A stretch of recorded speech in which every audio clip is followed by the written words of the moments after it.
a showdown at a final circle of 2 teams over the 100-point threshold, and it's that determining fight that would actually decide who comes out on top. First place is $40,000, and we know that's on every player's mind. Skullface on the screen, the mastermind, the solo YOLO demon himself, looking to carry his team. Maybe they'll take turns in each other's backpacks, all of them. Incredibly talented. Very talented. But looking to help carry his team to this victory. Yep. No surprise, last time they went for that immediate loot, right? You want to get those loadouts as quick as possible. Not jump into those early gunfights, those coin tosses.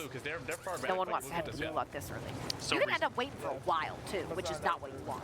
Resort seems to be where they love to go, and curious if we're going to be going there once again, and it looks to be the case. This has not, or they have not been challenged once since dropping here, and this is a bold move already for Breadman, trying to use his secondary just, I think, to back off the players. He doesn't want anyone landing in this location, but also he could be signaling the bat signal and forcing everybody in. We'll see how that ends up paying out, but right now they seem to be good to go. So why is this location where they go? Well, like I said, they haven't been challenged. They can break away, they can get their money, and the loadout drop comes very easy, which means they have a more consistent start. But this squad, Nadeshot, Symphony, E-Bates, I've been waiting all day to watch them, so let's take a peek. Nade ready and locked in, which we love to see. Looking to get a little bit better luck this time around than some of the unfortunate moments in the solo YOLO a la Formal and Co. But that top 8, that is also the payouts. It's not top 3 this time around. The top 8 teams will all get a chunk of the $100,000, with first place taking the lion's share. You have a UAV available to you, but close to the inside of the circle, so not a bad spot for them to be initially as that circle does begin its first close. Be careful, I think Sim taking a few shots at someone, not sure who, but maybe an engagement around the corner. Yo, we might have dead ass. This is like the worst place ever. There's no fucking doors. We're good. I love watching Nadeshot, I really do. There's no doors, as he literally tried to open one door. One door was locked. Now it's the worst place. Well, we saw that out of War's team too. Again, this is a new map, so there's going to be certain locations where you're just like, I don't know where I am or how to get out from this location. Right. That is the case. Symphony now, get to watch him. Yo, we might have dead ass. This is like the worst place ever. No get to hear it again from Nadeshot. We're good. I do like this squad. Symphony, great shot hitter, good competitor. Been watching him across multiple VR titles, now obviously transitioning into Warzone for quite some time now. Serious competitor that's won some decent money. He also tried to qualify for global finals. He did have some decent runs. Ultimately, he did not make it, but he did an official watch party, so that was also great to see and kind of hear his insights. His insight's always good, right? Because he knows what's taking place. He's a competitor at heart, so he knows what it takes to win. It's just a matter of can everybody else kind of follow along suit. Now, they do have the loadout drop incoming. It's going to be great for them. They're going to get that and most likely challenge. There was another loadout drop signal just up ahead. So do they challenge or do they stay with where they're at? That'll be a great question. We'll have to wait and see. Nadeshot does pick up that tempered perk, which I really enjoy seeing. There's so many gunfights that I've seen throughout the course of Tempered being available that has been the determiner on them winning that fight, or at least being able to escape. Because of course you only have to pick up those 2 plates to be ready to go, but they will take that zip up into the air and head off, figure out exactly who they want to find. Sniper in hand, Nadeshot, Symphony, and E-Bates looking to make something happen here, and well, you said it. Looks like they're going for it up toward that signal tower. Who can they find? But you got to be careful depending on who you might be about to run into. But Sniper in Symphony's hands, so able to overlook. That's going to be a solid spot. I was about to call out, is it TP? Well, no, it's not going to be. TP's in a different location, taking a bit of damage, forced to run away, gets away. PA on his feet, creates some distance between him and the opponents. They lost a teammate, and now it's dire straits to try and get away so they can recover and force his enemies into him. As far as FaZe Neo goes, though, he's able to pick up at least one more, and that was 4 in chase. Now I can see why they were running. Can I get back to you? A good spot for them to push into the money, though. Teep's team currently in 10th with the top 8 being in potential for the money, and it's very close. I mean, Teep's team has 23 points, 8th has 28 points. So if you can continue to string together some solid maps, very likely that they'll be able to place in the money. But we'll swing back over to Symphony. Looks like they're moseying their way back down. Not a ton of interactions just yet, and this is really where you want that to start happening. Because especially in a custom, you can't be relying on jailbreaks every time. We've only seen one so far in this entire tournament. The longer that you're simply running and rotating, all of those kills, those potential engagements are slipping through your fingers. And yes, it's 15 points for a win. That's very pivotal, but you have to get those kills along top. So I'm expecting to see them look for an engagement sooner rather than later. Katie, this crew is moving. They started on the edge of the map.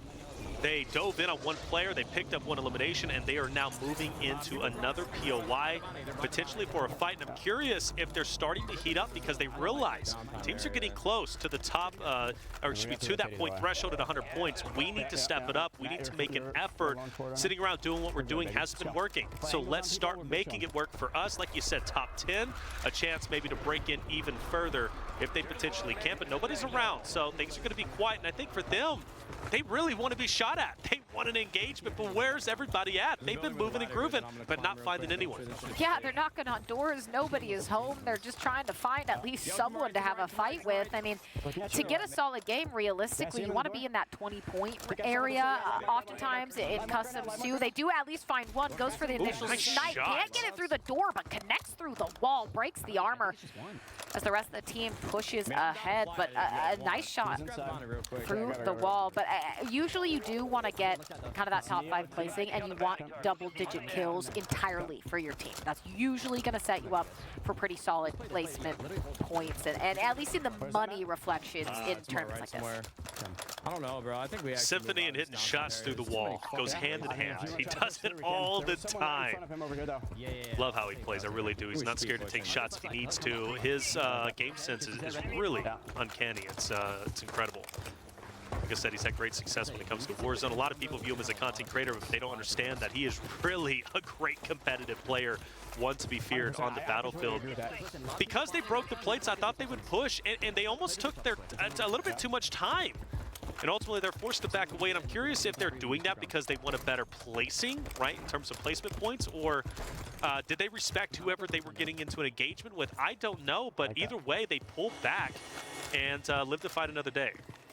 I think one of the problems of this, though, as we see Sim continue to take these pot shots at players, is that at some point you have to commit to something. I don't know if this is maybe an IGL discrepancy. They don't have someone who's going to give those definitive, we're going here doing X, Y, Z.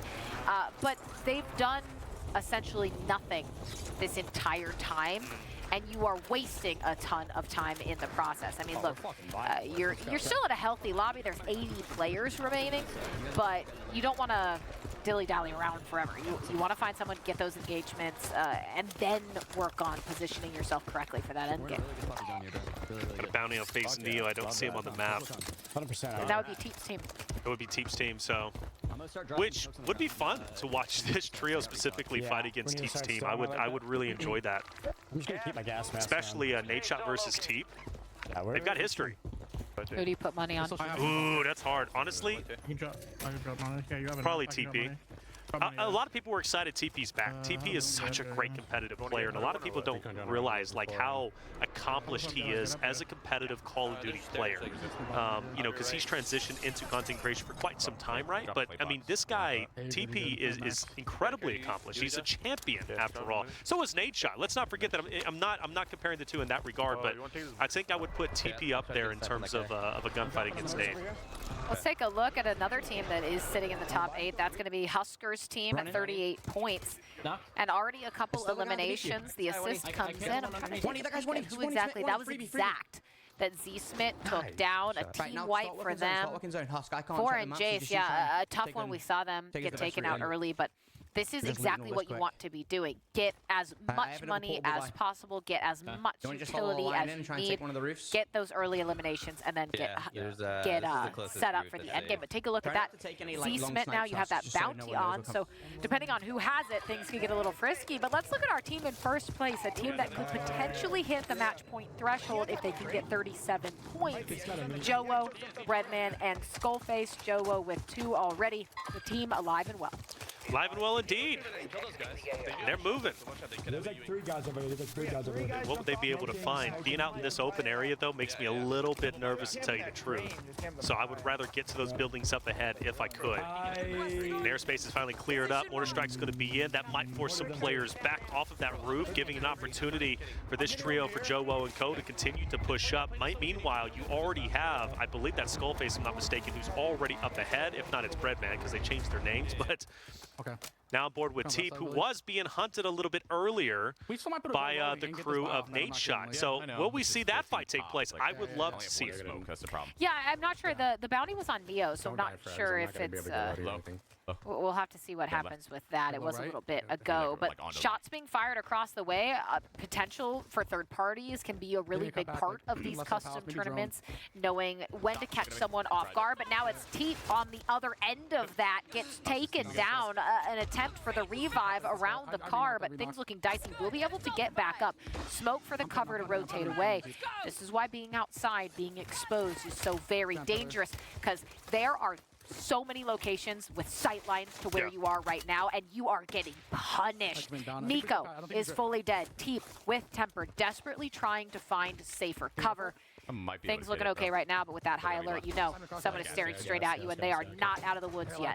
Oh, especially for Neo, right? Both Neos or Neo and Nico are down. TP last alive. Neo does have an opportunity for a gulag, but Teep down to a sliver of health. He has been desperately trying to get away. He's been unsuccessful in doing so, and now he's on his last stand, the final stand. Nade up in the air. Nade coming in. Car might be blowing up here. He's got to be very careful. The mortar strike is literally just behind him. I cannot believe he is still standing, but maybe not for long, Katie.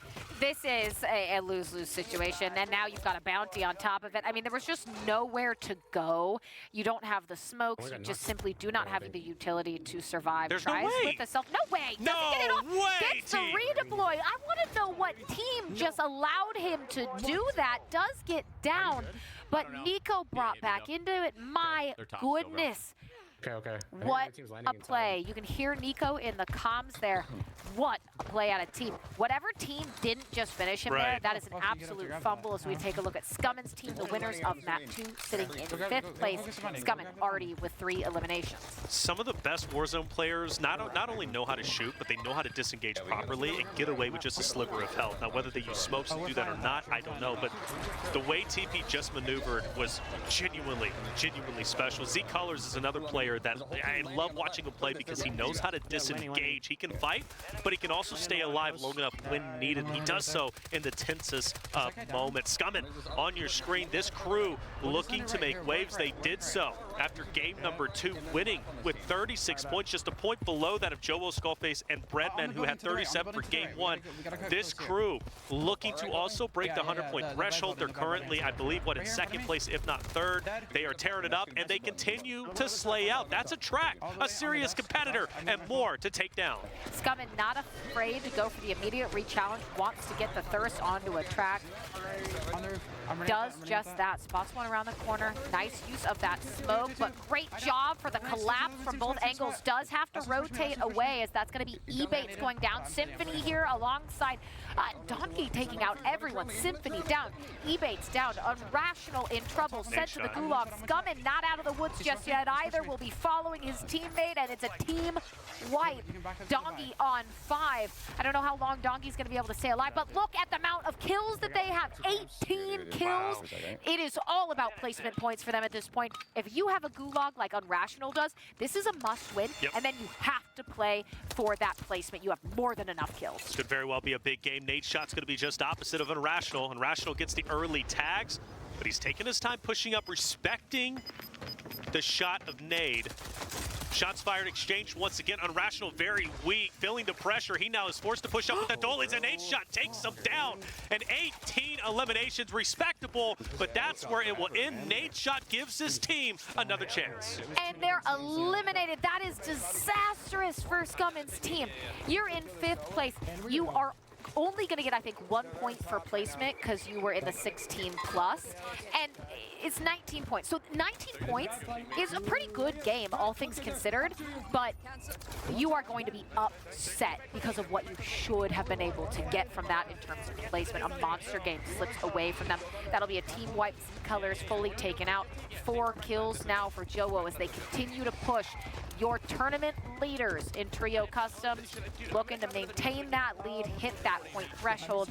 So far, so good, but still 19 teams to go before you can close this map out. Zone's starting to get a bit tight. You feel the pressure when high alert starts to pop off. And for Joewo, he was snaking around because he had to. He knew if I just run in a straight path, I'm getting absolutely bodied. But I am so impressed and blown away at how well this trio is playing today. They're putting it all out there, and they are making moves. 37 points is what they needed to break 100. 37 points is what they're going for in game number 3 for a potential victory in game number 4. Joewo's got a player pinned down in the shed, and he's not going to let him get away for free. In fact, he wants to push this. Well, you have to be a little bit careful, too, because they did have people behind them, I believe. So positioning, they'll have to be careful about the positioning of how they choose to play this, but they are looking to hunt that team down. Spots one on the roof, not someone to be concerned about just yet. Knows these players have to still be nearby. So many tempting shots of players out in the open, but if you can't convert them, no reason to give up your position. Does get spotted, forced to back away. How do they choose to play this? The team relatively clustered together as we swing over to FIFA Kill's team. They are sitting in 5th place, tied with Wars, who's in 4th place, 41 points, and they want to keep moving up the ladder. Same area as Redman, Joewo, and Skullface too. So you have 2 powerhouse teams who are high up on the leaderboard in the same exact area. And I think, Katie, only one of those teams are going to be able to break away, especially once the next zone comes into play. They're not moving. They're staying in this building. It's not big, but it's big enough for all 3 to fit in, and big enough and also with line of sights that they can just, you know, pepper anybody that tries to get bold and maneuver into zone a little bit quicker. We were at 44 just a little bit ago, now down to 31. Players are dropping like flies. All the hard cover in this zone has pretty much been taken up. You're now down to just hiding behind a bush, hiding behind a rogue car that's out in the distance. There's not many options because the other trios who have got here earlier are locking in the hardcover POIs, and this is one of those trios. This is really good positioning from. Take a look at the next circle. They are in such a good spot. They are still able to stay in this building, would give them really good opportunities to catch anyone being funneled in from the storm. So a nice heads-up play for them to get here early and get themselves set up. But of course, still a lot of players left on this map. Now keep in mind, as the next 2 teams are full wiped, we will start getting into those higher point totals for teams in terms of placement, all the way up to 15 points for first. But they spot around the corner, forced to back away, and well, who do you also have to deal with? Biffle. Yep, got to deal with Biffle. That's what I was worried about when it came to FIFA Kill and his crew. They are in a good spot to lock in the building, but they're also in a spot where everybody else right in front of Biffle, right, are trying to rotate into your hard cover. They're going to have intense pressure, and they've got to be willing to deal with it. Destroy has fallen. Shifty takes him down. Lennon also down somehow, some way. Sage with the PA gets him, and now you've got to go to trio the global finalist winners, moving in on what I believe is going to be FIFA Kill and his crew, and shots are being hit. Biffle's on the hunt. One player on his team will drop, though. That was Shifty. This late in the game, no buybacks left available. That is devastating to lose 1/3 of your team. Chaos in and around this building. Biffle doing his best to stay alive, goes for the wallbang, can't connect, but there for the challenge alongside Sage.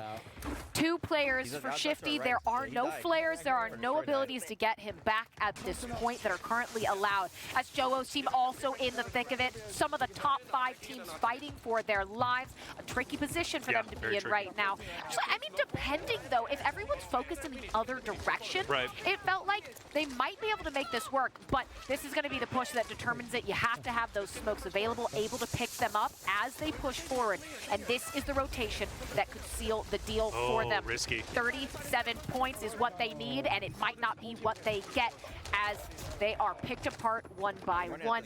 Now, can you stay alive for placement at that point? Yeah. Just try to squirrel yourself away, but it's going to be Biffle with a takedown onto Noobs.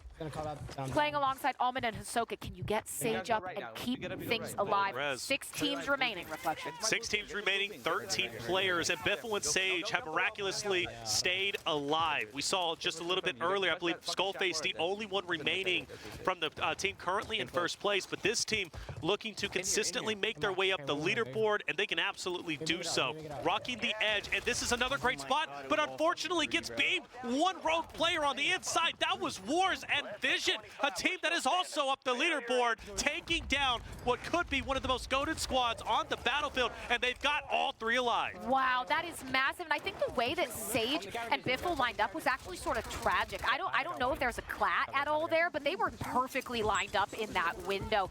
Wow, a huge pickup from Wars team. Still a good placement for Biffle's team, but they will get cut down as we get into these final rotations. That circle moving toward Wars team once again. They continue to put themselves in very good position for this end game, and it's gonna be a team wipe onto Almond. Hisoka's team is down and out as we swing over to Intex, and they are all alive as well.